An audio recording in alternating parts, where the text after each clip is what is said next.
निबोधत।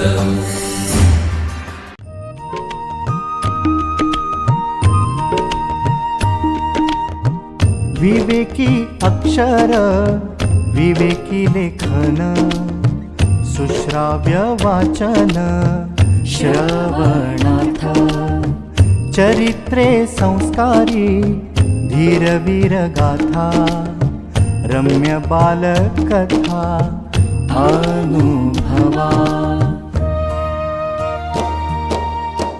अमृताचे शब्द थोर आणि सान सगळ्यांचे कान आनंदावे चालता बोलता ऐकावे पहावे ज्ञानी होत जावे सहजची।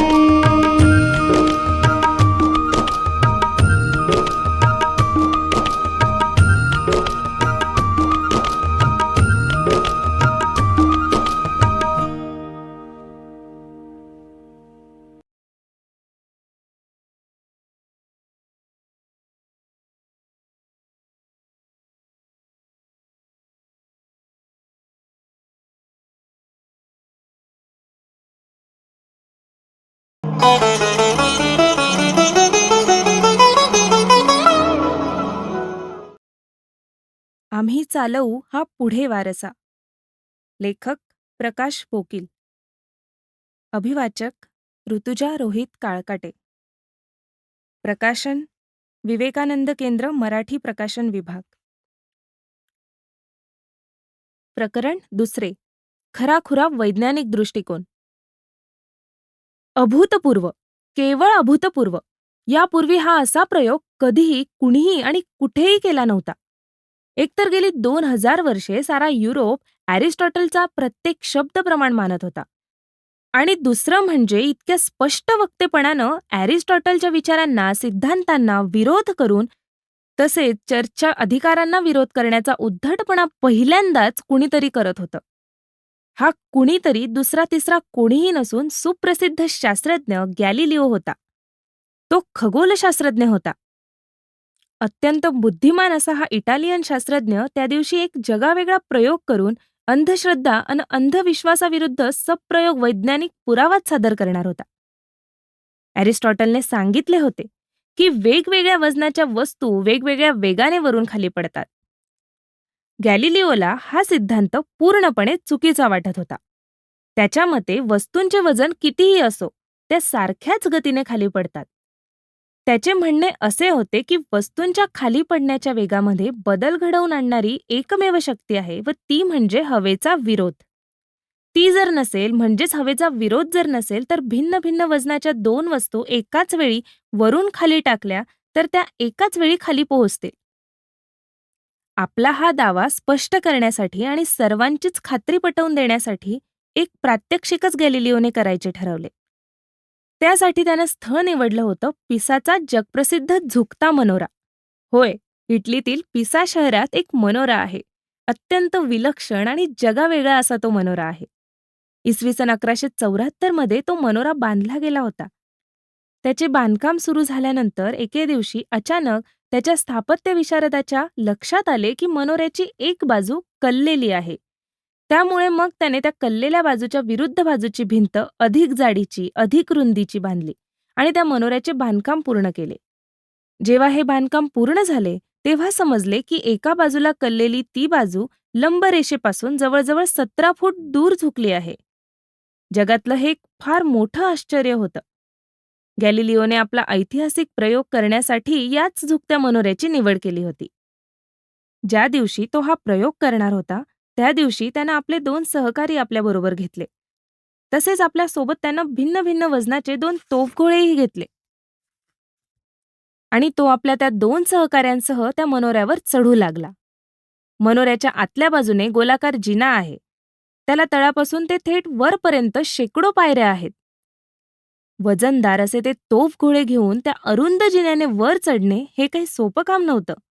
ते मोठ्या कष्टाचं काम होतं, शारीरिक मेहनतीचं काम होतं. वर पोहोचेपर्यंत गॅलिलिओ प्रचंड दमला होता, घामानं चिंब भिजला होता. पण त्याची जिद्द थकली नव्हती. हाती घेतलेलं काम पूर्ण करायचंच हा त्याचा स्वभाव होता. ही सारी धडपड तो का करत होता? कारण एकच, दुराग्रही विसंगतीने भरलेल्या जुन्या विज्ञानाशी लढा देऊन त्याला विज्ञानाचे पुनरुज्जीवन करायचे होते. तो बुद्धिवादी होता. खुल्या दिलाने नवनवीन कल्पना व प्रागतिक विचारांचे स्वागत करणारा तो एक प्रयोगवादी शास्त्रज्ञ होता. प्रत्येक गोष्टीकडे तो शोधक व चिकित्सक नजरेने पाहत असे. तो म्हणत असे की मला वाटते की भौतिक प्रश्नांची चर्चा करताना आपण पुस्तकांमध्ये तज्ज्ञांनी काय लिहिले आहे यापासून सुरुवात न करता आपल्या ज्ञानेंद्रियांच्या अनुभवापासून आणि आवश्यक त्या प्रात्यक्षिकांपासून सुरुवात करायला हवी. गॅलिलिओच्या असे लक्षात आले होते की ॲरिस्टॉटलचा सारा भर प्रत्यक्ष प्रयोगाऐवजी केवळ तर्कावर होता. म्हणूनच तर तो ॲरिस्टॉटलच्या विरोधात उभा राहिला होता. त्याचे म्हणणे होते की विज्ञान हे प्रयोगाच्याच पायावर उभारले पाहिजे.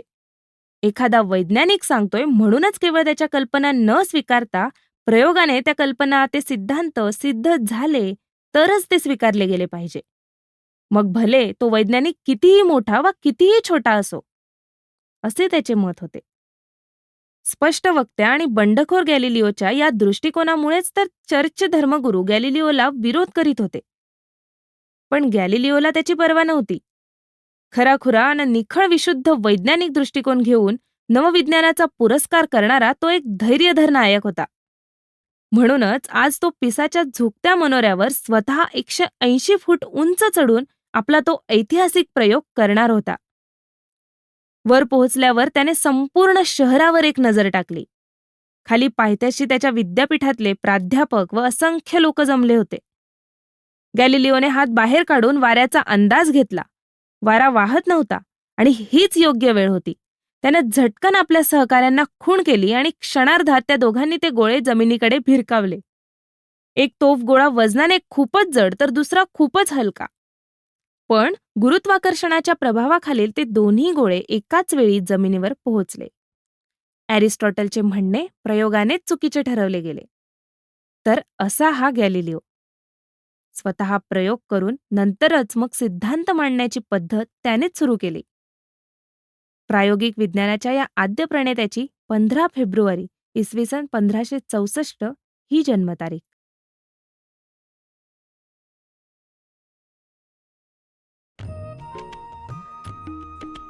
विवेकानंद केंद्र मराठी प्रकाशन विभाग म्हणजेच MPRV गेली 35 वर्षे संस्कारक्षम आणि राष्ट्रजागरणपर पुस्तकांच्या प्रकाशन व्यवसायात 135 हून अधिक पुस्तके, 10 लाखांहून अधिक प्रतींची एकूण विक्री, कार्यकर्त्यांना उपयोगी पडेल अशा माहितीची विवेकशलाका आणि केंद्राच्या देशभरातील कार्याचा परिचय करून देणारी कार्यदर्शिका. संपर्क अश्विनी हाईट्स, पहिला मजला, ग्राहक पेठेजवळ, टिळक रोड, पुणे 30. संपर्क क्रमांक 9881061686.